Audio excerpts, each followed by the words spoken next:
அவர் அவங்க அப்பா கூட போய் ஒன்றா இருந்து அந்த கட்சியை ஒன்றாக சொல்லுங்கள். அதுவே கிடையாது. அதிமுகவும் அன்புமணியும் வந்து கூட்டணி வச்சிருக்காங்க. அதாவது திமுக ஆட்சி அகற்றுவதற்காகவே நாங்கள் கூட்டணி வச்சிருக்கோம் அப்படின்னு அன்புமணி சொல்லிட்டு அவர் சொல்லுவார். முதல்ல அவர் அவங்க அப்பா கூட போய் ஒன்றா இருந்து அந்த கட்சியை ஒன்றாக சொல்லுங்கள். அதுவே கிடையாது.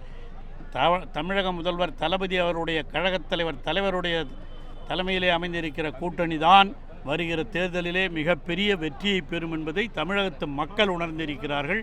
அது வெற்றி பெறுவதற்கு காரணம் தமிழக முதலமைச்சர் தளபதி அவர்கள் கடந்த 4.25 ஆண்டுகளில் அவர் செய்திருக்கிற சாதனைகள், அதேபோல் துணை முதலமைச்சர் உதயநிதி அவர்களும் செய்திருக்கிற இளைஞர்களுக்கு செய்திருக்கிற சாதனைகள், இவைகளெல்லாம் நிச்சயமாக 26 தேர்தலிலே மிக பெரும்பான்மையோடு ஆட்சி அமைப்பதற்கு நம்முடைய மக்கள், பொதுவாக பெண்களாக இருந்தாலும், விளையாட்டு வீரர்களாக இருந்தாலும், இளைஞர்களாக இருந்தாலும், விவசாயிகளாக இருந்தாலும், தொழிலாளிகளாக இருந்தாலும், அனைத்து தரப்பு மக்களுக்கும் நன்மை செய்திருக்கிற ஒரு முதலமைச்சர் நம்முடைய தமிழக முதலமைச்சர். நிச்சயமாக அதனால் அவர்தான் அரியணை ஏறுவார். மீதி வேறுவானாலும் கனவு காணலாமே தவிர நடைமுறைக்கு வராது.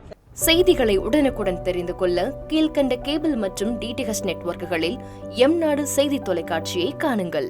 பாதகம் செய்பவரை கண்டால் நாம் பயம் கொள்ளலாகாது பாப்பா. மோதி மிதித்துவிடு பாப்பா, அவர் முகத்தில் உமிழ்ந்து விடு பாப்பா.